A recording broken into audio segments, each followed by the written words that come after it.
Capacitors in parallel.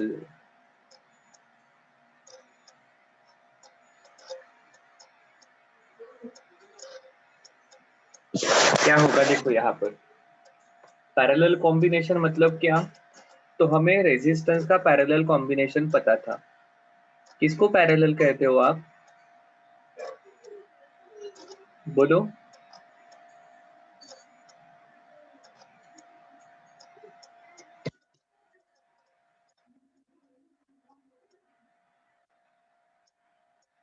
Sir जो parallelly arrange रहते हैं। नहीं, बिल्कुल नहीं। देखो ऐसा बिल्कुल याद नहीं रखना। हाँ सर, आप ऐसा क्यों कह रहे हो। ये कौन सा कॉम्बिनेशन है।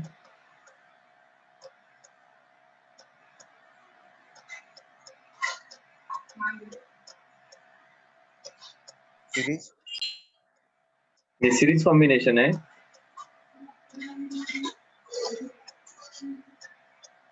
कौन बताएगा ये कौन सा कॉम्बिनेशन है।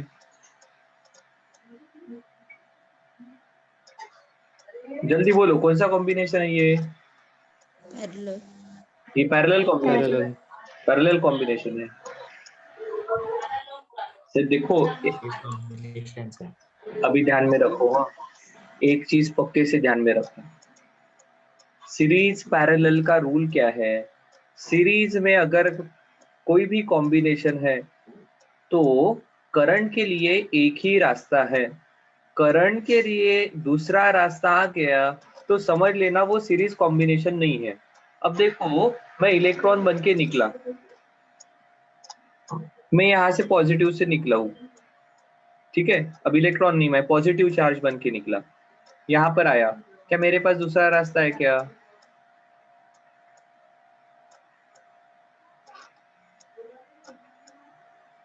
नहीं सर, मेरे पास तो एक ही रास्ता है। इसका मतलब क्या हुआ। इसका मतलब ऐसा हुआ कि इन सभी के अक्रॉस करंट सेम रहेगा, क्योंकि इलेक्ट्रॉन्स को चार्जेस को फ्लो होने के लिए दूसरा रास्ता है ही नहीं। सो अगर चार्जेस के लिए एक ही रास्ता है तो ये कौन सा कॉम्बिनेशन होगा। पैरेलल। अरे चार्जेस सीरीज। के लिए एक ही रास्ता है तो सीरीज। Series series. कॉम्बिनेशन होता है। सीरीज। ठीक है, हमने कहा है जैसे सीरीज कॉम्बिनेशन में, अब ये कैपेसिटर का है पर सीरीज कॉम्बिनेशन में ये चार्ज की जगह करंट आ जाएगा तो करंट सेम रहता है एंड पोटेंशियल की एडिशन होती है। कैपेसिटर में चार्जेस की जगह करंट की जगह चार्जेस आ जाते हैं तो कैपेसिटर में चार्जेस सेम होते हैं। फिर सर पैरेलल कॉम्बिनेशन क्या होगा। पैरेलल कॉम्बिनेशन में सभी रेजिस्टेंस का स्टार्टिंग पॉइंट एक ही पॉइंट पर कनेक्टेड है। सो इन और एंड पॉइंट एक ही पॉइंट पर कनेक्टेड है तो सभी के अक्रॉस का पोटेंशियल सेम होता है। तो सभी के अक्रॉस का पोटेंशियल सेम होता है। क्या सही है क्या। ध्यान में रखना, सभी starting point are connected at one point x, सभी end points are connected at another common point which is y। Parallel दिसले म्हणून पॅरलल आहेत आणि सिरीज मध्ये एका पाठोपाठ एक दिसले म्हणून सिरीज मध्ये आहेत असं नाही होत। ठीक है, जैसे देखो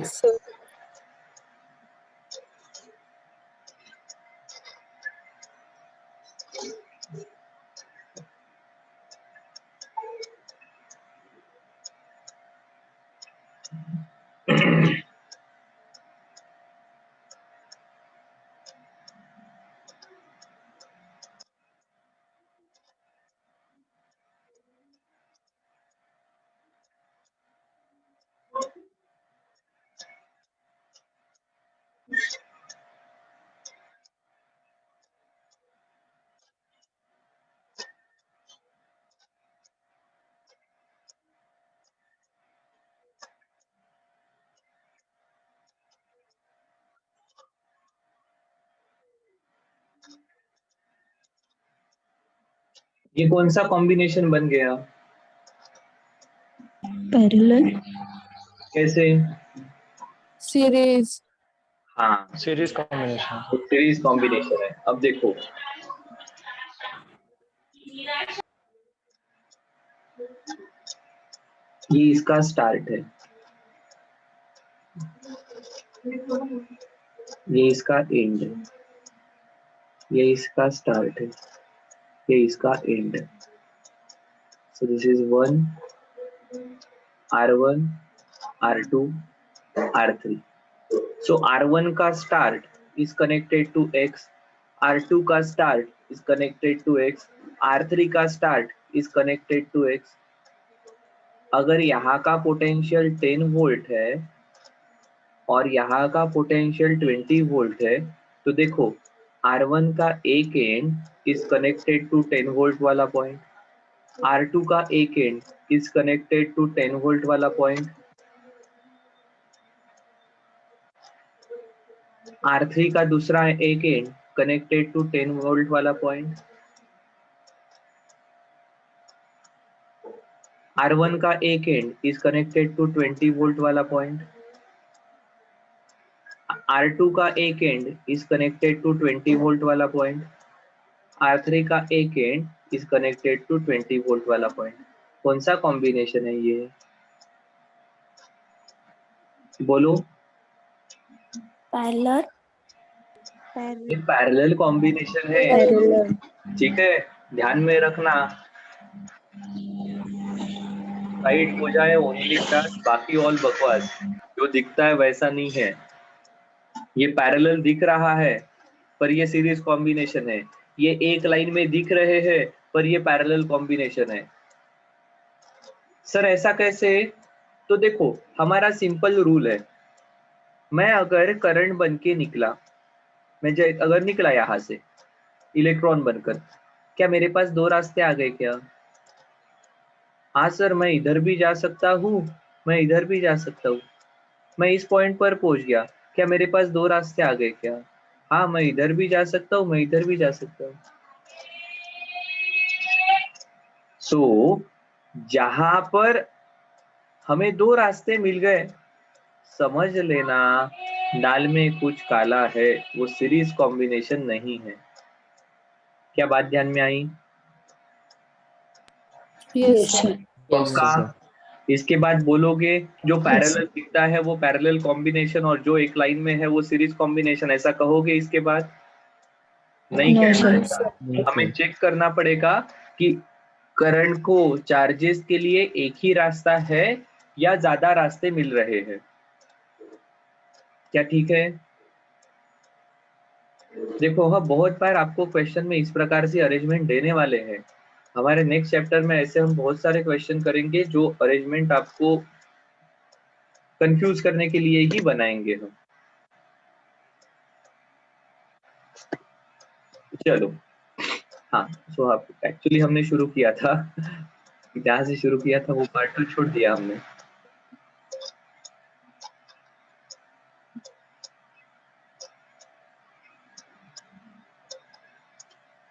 जब करंट इलेक्ट्रिसिटी अपने को 10th में या 9th में पढ़ाते हैं ना, तब इस प्रकार के क्वेश्चन पूछने चाहिए, तो सिंपल सिंपल क्वेश्चन पूछ देते हैं।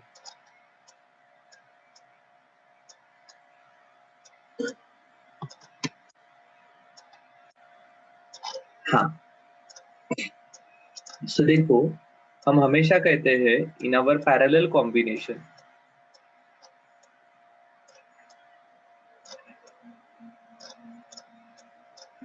जैसे ही की क्लोज्ड है करंट दिखाना पड़ेगा।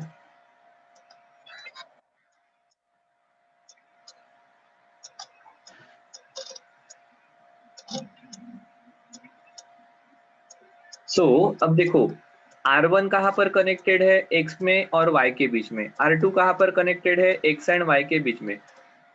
R3 कहाँ पर कनेक्टेड है? X एंड Y के बीच में। मतलब जो पोटेंशियल R1 के अक्रॉस है वही पोटेंशियल डिफरेंस R2 के अक्रॉस रहेगा, वही R3 के अक्रॉस रहेगा। इसका मतलब potential difference across each resistor is same, that is V equal to V1 equal to V2 equal to V3। दूसरा, अब मैं करंट बनकर गया, यहाँ पर आ गया, क्या कहेंगे चार्जेस? कुछ लोग R1 के थ्रू जाओ, कुछ लोग R2 के जाओ, कुछ लोग R3 के कारण जाओ। ठीक है, जैसे अब रेलवे रिजर्वेशन पर तो आप नहीं गए, कहाँ पर गए होगे आप लाइन में लगने के लिए? जहां कहीं भी आप लाइन में लगने के लिए गए, आप यहाँ पर आते हो, फिर आप देखते हो 4 दोस्त हैं, क्या करेंगे? अरे सभी लाइन में 5-5 लोग हैं, ये 3 दोस्त अलग अलग लाइन में चले जाएंगे। उन्होंने देखा कि अरे पहली लाइन बहुत लंबी है, ये लाइन छोटी है, सो अगर 5 दोस्त आ रहे तो 2-2 इधर चले जाएंगे, 5वां ये यहाँ पर आ जाएगा। ठीक है। सो इस प्रकार से ये डिस्ट्रीब्यूट हो जाते हैं। वैसे करंट भी यहाँ आने के बाद डिस्ट्रीब्यूट हो जाएगा, कुछ I1 इधर जाएगा, कुछ I2 इधर जाएगा, कुछ I3 यहाँ पर आने वाला है। यहाँ अब यहाँ पर एक ही रास्ता है, तो यहाँ पर फिर से I1 आएगा, यहाँ पर I2 आएगा, यहाँ पर I3 आएगा, फिर तीनों मिल जाएंगे, सभी चार्जेस साथ में आ गए, तो फिर से करंट I बन जाएगा। इसलिए आप यहाँ पर कहते हो total current I will be I1 plus I2 plus I3। क्या याद आ गया क्या? अरे आया या नहीं? अरे हाँ या ना? Yes sir. हाँ, यस तो ये सर। हमने ऑलरेडी पढ़ा है। तो अब इस लाइन पर ऐसे सभी कैपेसिटर्स जिनके बीच का पोटेंशियल डिफरेंस सेम रहने वाला है,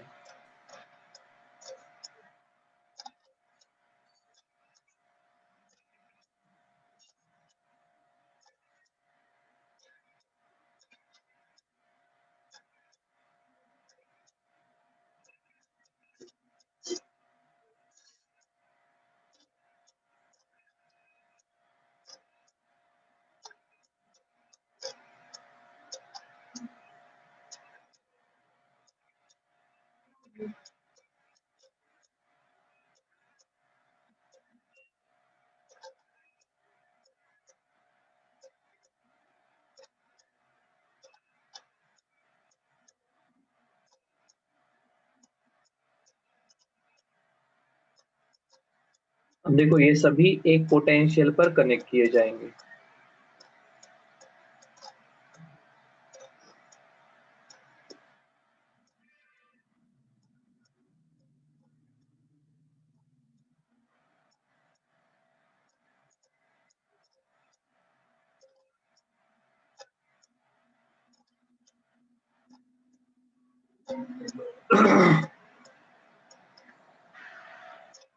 ये कोई तो पॉजिटिव टर्मिनल को कनेक्ट करेंगे, ये किसी तो निगेटिव टर्मिनल को कनेक्ट करेंगे। इनके अक्रॉस का पोटेंशियल डिफरेंस कुछ रहने वाला है।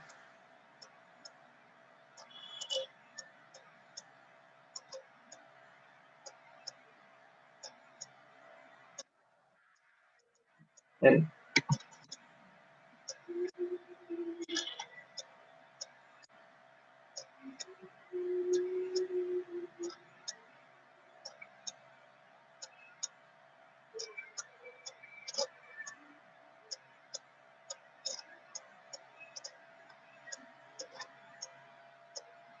इसको आप इस प्रकार से कनेक्ट कर सकते हैं।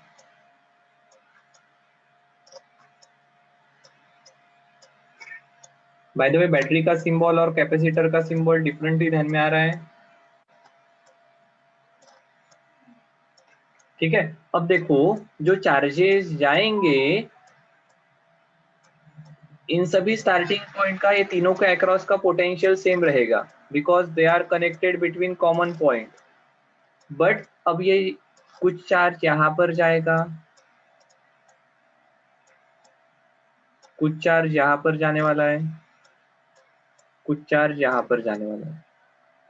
तो यहाँ पर शायद से Q1 है, यहाँ पर Q2 रहेगा, यहाँ पर Q3 रहेगा, यहाँ पर निगेटिव चार्ज रहेगा -Q3, यहाँ पर निगेटिव चार्ज रहेगा -Q2, यहाँ पर निगेटिव चार्ज रहेगा -Q1। क्या सही है क्या? अब इसका इक्विवेलेंट मतलब क्या होता है, तो ये सभी मिलकर जो इफेक्ट प्रोड्यूस कर रहे हैं, ये सभी मिलकर जो इफेक्ट प्रोड्यूस करेंगे, वही इफेक्ट उसका इक्विवेलेंट कैपेसिटर प्रोड्यूस करने वाला है। ठीक है, तो इसका कैपेसिटेंस रहेगा C1, C2, C3, यहाँ का कैपेसिटेंस रहेगा C, और पोटेंशियल उतना ही रहेगा, और ये चार्ज तीनों की एडिशन जितनी है उतना ही चार्ज स्टोर करने वाला।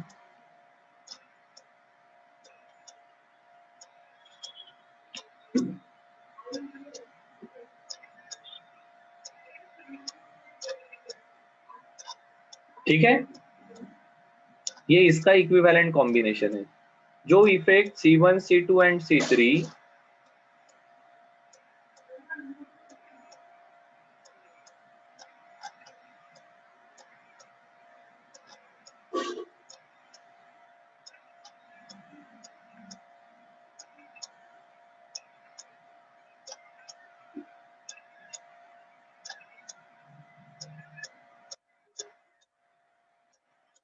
Combination of C1, C2 and C3, इसको कहते हैं इक्विवेलेंट। मतलब जो ये है, जिससे मैं बार बार आपको शायद से एक ही एग्जांपल दूंगा, मेरे पास ये है और मेरे पास ये है, क्या इनका इफेक्ट सेम होगा क्या? अगर 100 रुपए किलो आम है तो ये भी मुझे 5 किलो आम देने वाले हैं, ये भी मुझे 5 किलो आम देंगे। क्या सही है? सो इफेक्ट सेम है, हम इसे कहते हैं। ठीक है, ओके सर, ध्यान में आ गया। सो अब देखो, ये Q1 है, ये C1 है, और इसके अक्रॉस का पोटेंशियल अगर V है, तो we can write C1 equal to Q1 upon V, C2 equal to Q2 upon V, C3 equal to Q3 upon V, and C equal to Q by V, C equivalent. ठीक है, हाँ sir बिल्कुल सही है। अब हमें पता है,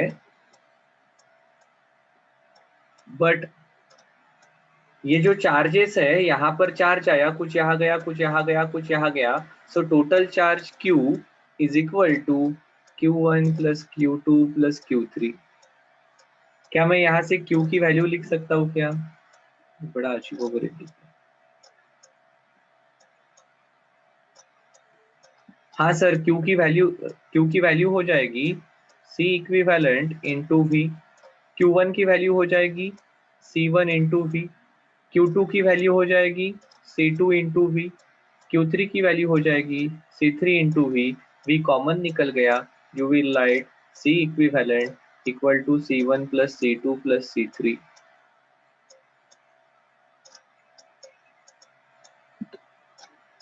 दिस इज रिलेशन फॉर, किसका रिलेशन है? Equivalent capacitance of parallel combination. So हम कहते हैं in parallel Sir, combination. lastly, बिल्कुल।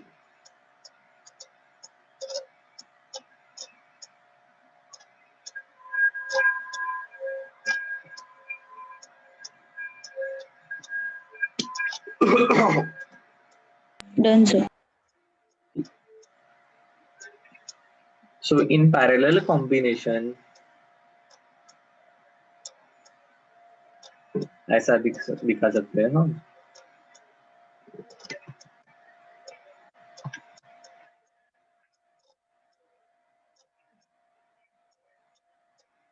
हर बार बहुत बड़े बड़े निकालने चाहिए ऐसा कोई रूल नहीं है।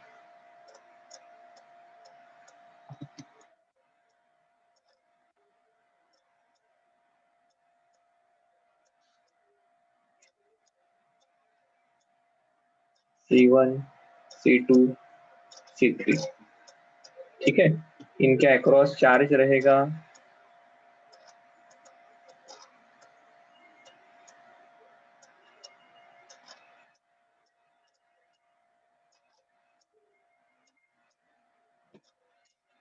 तो हम यहाँ पर कहते हैं in parallel combination the potential difference. Okay, एक चीज और कर लेता हूं, इसका इक्विवेलेंट ये ऐसा रहेगा,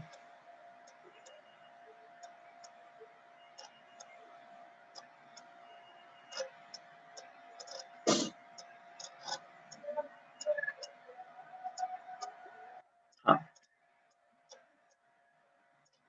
हम लिखने वाले हैं the potential difference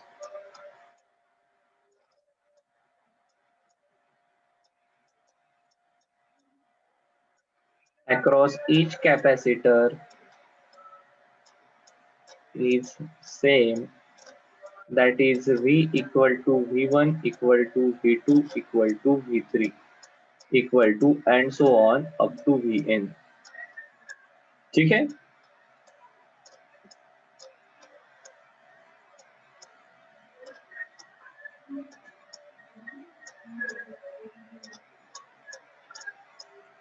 the total charge Q will be addition of all individual charges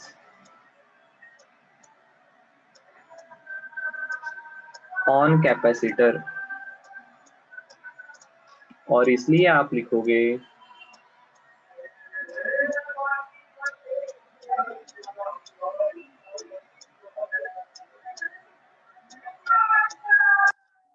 Q equal to Q1 plus Q2 plus Q2 Q3 and so on up to Qn, और फिर एंड में लिखते हो द इक्विवेलेंट कैपेसिटेंस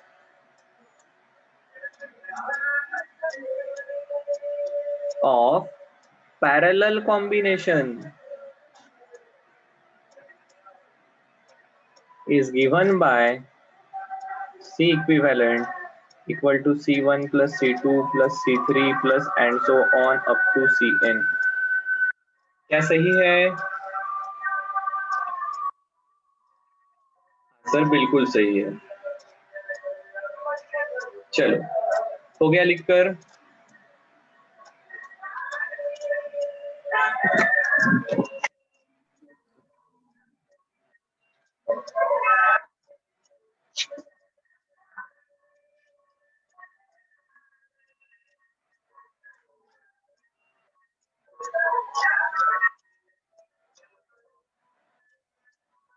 जाऊं आगे?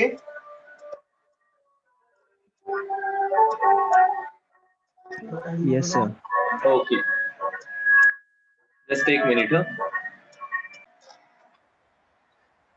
तो देखो, what we have a capacitor, ठीक है। अब कैपेसिटर का फंक्शन क्या है? सो कैपेसिटर का काम है या कैपेसिटर का फंक्शन है एनर्जी स्टोर करना, ठीक है। एनर्जी स्टोर करना ही कैपेसिटर का काम है। अब एनर्जी स्टोर करते वक्त, सॉरी एनर्जी नहीं है, चार्ज, माय बैड, चार्ज को स्टोर करना ये कैपेसिटर का काम है। सो क्या एकदम से पूरा का पूरा चार्ज आता होगा क्या? सो 100% ऐसा नहीं होगा। फिर क्या होगा? सो धीरे धीरे आप उसको चार्ज करोगे। सो सपोज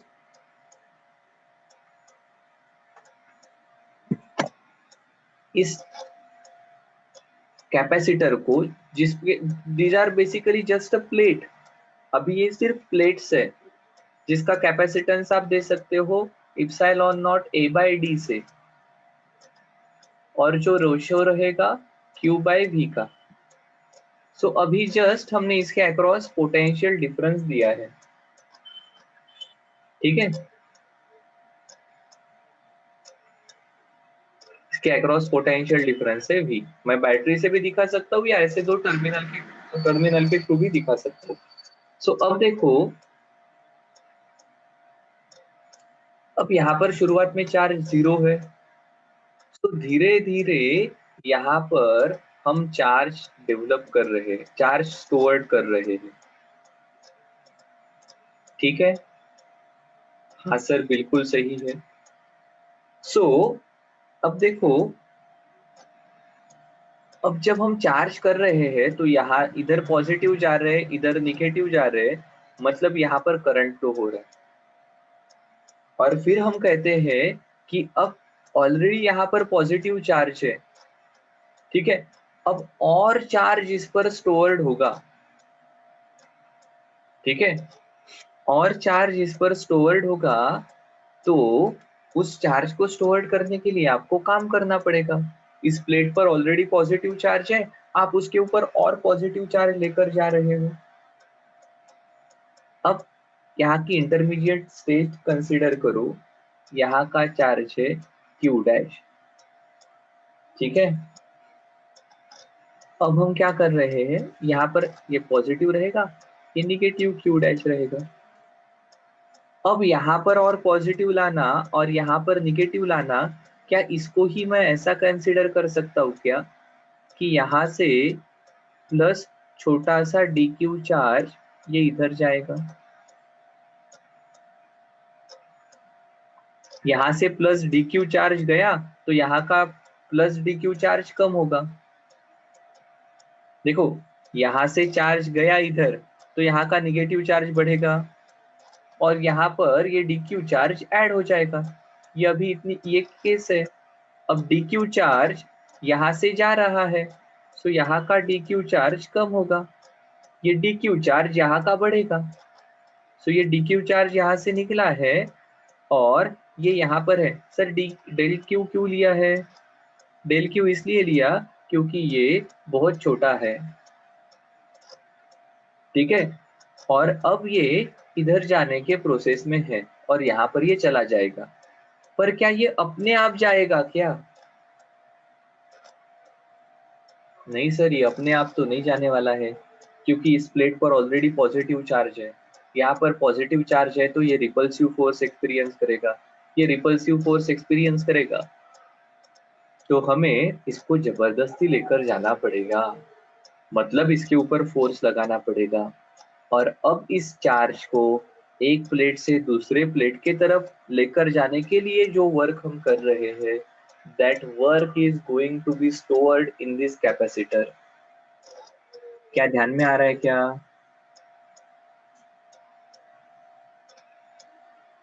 फिर से एक बार देख लो। हाँ, क्या कहना है हमारा? हमारा कहना है, देखो ये कैपेसिटर पहले तो इस प्रकार से न्यूट्रल रहेगा।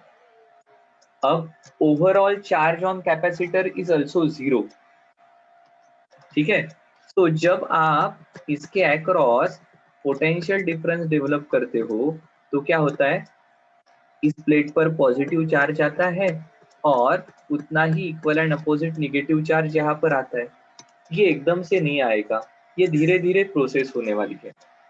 तो हम ये चार्जिंग के प्रोसेस के वक्त हम क्या कह रहे हैं कि देखो, यहाँ पर चार्ज ऐड करना मतलब क्या है कि इस निगेटिव प्लेट से कोई चार्ज लेना और पॉजिटिव प्लेट के तरफ लेकर जाना, सो दैट निगेटिव प्लेट का चार्ज कम होगा और वो चार्ज इस पॉजिटिव प्लेट पर ऐड होगा, ठीक है। हाँ सर, बिल्कुल सही है। So this is process of charging of capacitor. अब हमने देखा कि ये पॉजिटिव प्लेट है तो ये dq यहाँ से रिपेल होने वाला है, सो आपको इसको जबरदस्ती लेकर जाना पड़ेगा। वाइस वर्सा कोई ऐसा भी कह सकता है, सर ये पॉजिटिव और इस निगेटिव में अट्रैक्शन रहेगा, इस अट्रैक्शन के अगेंस्ट आप इस dq को इस प्लेट के तरफ लेकर जा रहे हो, मतलब आपको वर्क करना पड़ेगा। अब ये जो इंटरमीडिएट कंडीशन है, तब यहाँ का कोई तो पोटेंशियल रहेगा v डैश। जैसे जैसे चार्ज बढ़ेगा वैसे वैसे यहाँ की इलेक्ट्रिक फील्ड बढ़ेगी, वैसे वैसे पोटेंशियल बढ़ेगा एंड फाइनली ये भी पोटेंशियल पर पहुंच जाएगा। शुरुआत में ऐसा नहीं रहने वाला है। So we are just talking about some intermediate condition, ठीक है। फाइनली इसके बीच का पोटेंशियल डिफरेंस v बन जाएगा। अभी ये वो कंडीशन है विच इज इंटरमीडिएट कंडीशन, ये फाइनल कंडीशन नहीं है। फाइनली इसके ऊपर q चार्ज और पोटेंशियल भी रहेगा। शुरुआत में यहाँ पर पोटेंशियल डिफरेंस नहीं था और चार्ज भी 0 था, ठीक है। अब हम इसे चार्ज कर रहे हैं, this is process of charging of capacitor. So यहां पर हम कहेंगे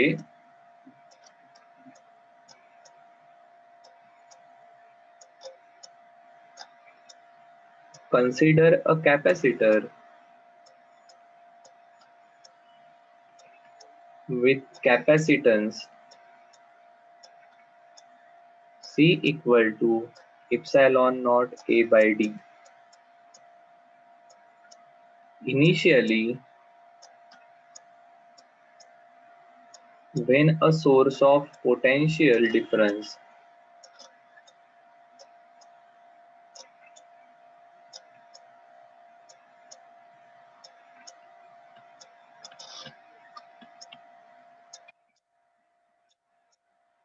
is connected across plates of capacitor,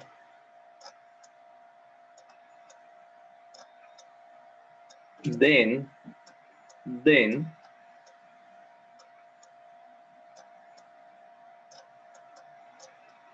it will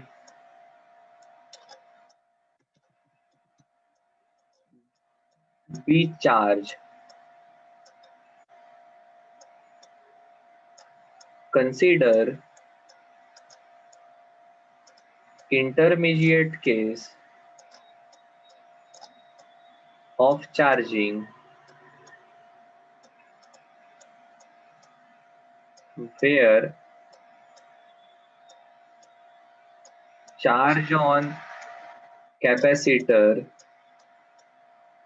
is Q dash and electric field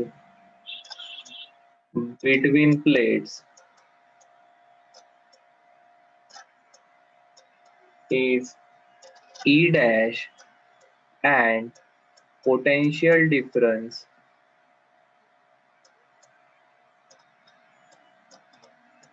between plates is V dash. क्या सही है क्या? इंटरमीडिएट केस कंसीडर कर रहे हैं, ठीक है. Now a small charge plus dq is transferred from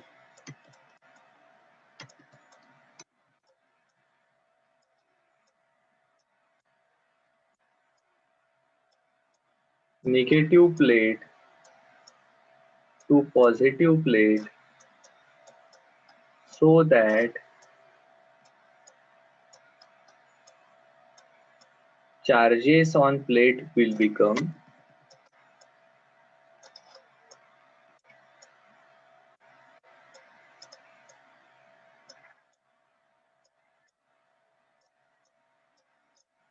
q dash plus dq and minus Q dash minus D Q. Minus Q क्योंकि यहां से कम हुआ, यहां पर प्लस क्यू क्योंकि यहां पर ऐड हुआ, ठीक है. इधर 10 रुपए थे, इधर 10 रुपए थे, यहां से 1 रुपए कम किया और 1 रुपए इधर गया है, तो क्या होने वाला है, यहाँ के हो जाएंगे 10 माइनस 1, यहाँ पर होंगे 10 प्लस 1. सही है, ये बन जाएंगे 9 and 11.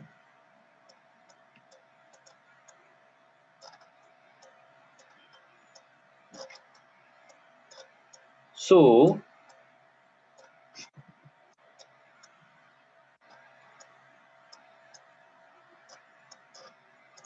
the work will be done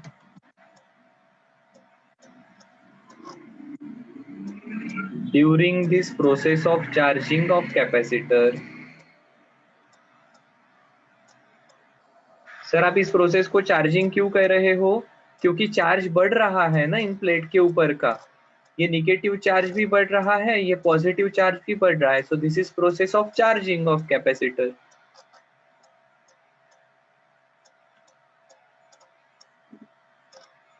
ये हो जाएगा छोटा सा वर्क dw इक्वल टू यहाँ पर जो पोटेंशियल डिफरेंस जो है इनटू dq डैश. सही है क्या? यूनिट पॉजिटिव चार्ज को लेकर जाते वक्त पोटेंशियल डिफरेंस इतना भी इतना वर्क होता है, तो डी क्यू चार्ज को लेकर जा रहे हो तब वर्क होगा potential difference into D Q dash, but V dash की वैल्यू आपको पता रहेगी।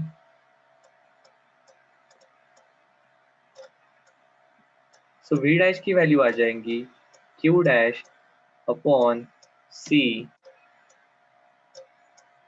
Into D Q dash. क्या सही है? हाँ सर बिल्कुल सही है। इसके आगे हम लिख सकते हैं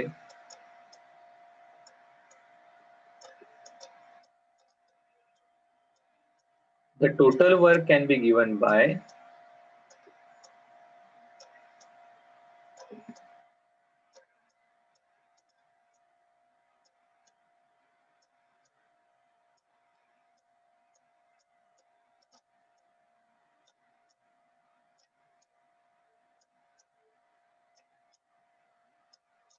अब ये छोटा सा वर्क है, टोटल वर्क के लिए क्या करना पड़ेगा, सभी छोटो छोटों को जोड़ना पड़ेगा।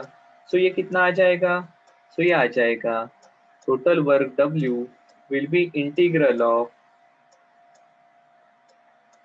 डी क्यू या d W equal to integral of q dash by C into D Q dash. अब देखो कैपेसिटेंस से कांस्टेंट होता है, सो सी बाहर आ गया। What is integration of Q D Q? X D x का इंटीग्रल क्या आता है? Q dash square upon 2. Q dash square upon 2। अब देखो हमने ये कौन सी प्रोसेस की है, प्रोसेस ऑफ चार्जिंग। मतलब क्या कर रहे हैं, हम ये चार्ज ऐड कर रहे हैं। तो शुरुआत में चार्ज कितना होगा कैपेसिटर पर, जब शुरुआत की तब 0। फाइनली जब पूरा चार्ज हो जाएगा तब चार्ज कितना हो गया, Q। सो हमारी लिमिट्स रहेगी जब शुरुआत में चार्ज 0 था और अभी चार्ज Q है। सो बिल्कुल पहला चार्ज जब आप लेकर जाओगे तब क्या होगा सर, उनके बीच में पोटेंशियल डिफरेंस ही नहीं रहेगा। तो पहला चार्ज अपने आप चला, पहला चार्ज लाने के लिए आपको बहुत वर्क नहीं करना पड़ेगा। जैसे जैसे ये चार्जेस बढ़ेंगे बीच की इलेक्ट्रिक फील्ड पोटेंशियल डिफरेंस बढ़ेगा और इसलिए आप जो वर्क कर रहे हो वो वर्क बढ़ते जाएगा। सो डेफिनेटली यहाँ पर लिमिट रहेगी 0 टू Q। देखो बड़े ये क्या आता है,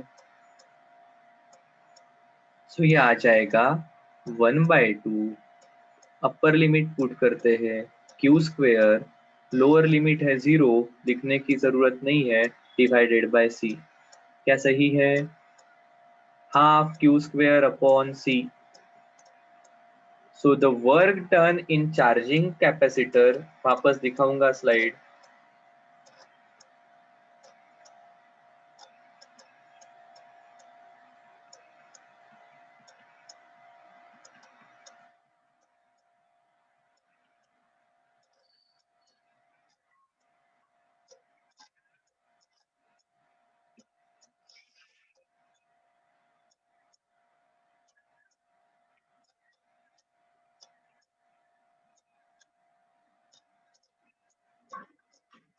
हाँ, क्या ऊपर क्यू स्क्वेयर था और सी।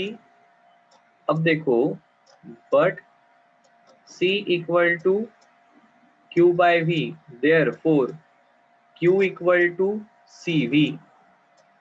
ठीक है, अब ये वैल्यू पुट करते, देखो ये क्या बन जाएगा, क्यू की वैल्यू पुट करता हूं तो C square V square, C के साथ एक सी के साथ कैंसिल हो जाएगा, this will be C V square. ठीक है, this work will be stored. Actually इस पार्ट को यहाँ पर मत लिखो, फाइनल एनर्जी के रिलेशन में लिखेंगे, सेम सेम पार्ट लिखेंगे, don't worry. This work will be stored in capacitor in the form of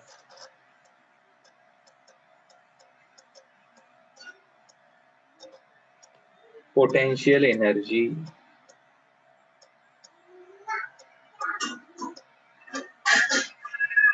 as electrostatic force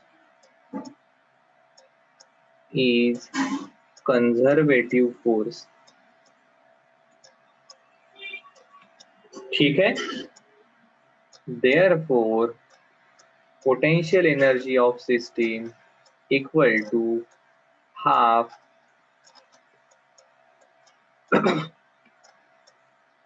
U से देंगे, हाँ, Q square upon C, but C equal to Q by V, therefore Q equal to CV, therefore क्या आ जाएगा, half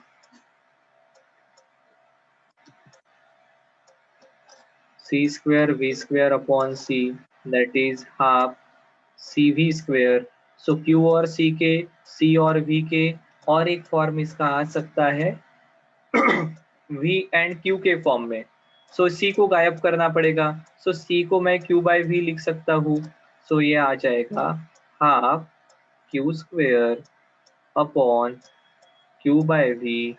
Q cancel हो जाएगा, एक V ऊपर जाएगा, हाफ Q इंटू V.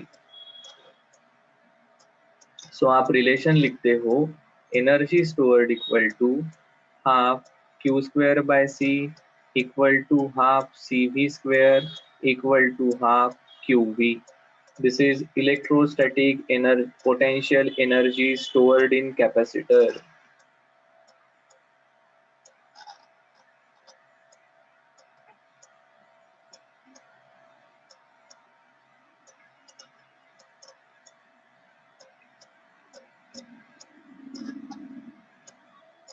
क्या सही है?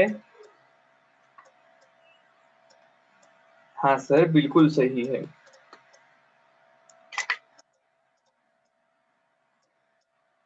अब इसका थोड़ा सा पार्ट बाकी है, वो हम, इसके अलग 2-3 फॉर्म है, वो हम नेक्स्ट क्लास में देख लेंगे.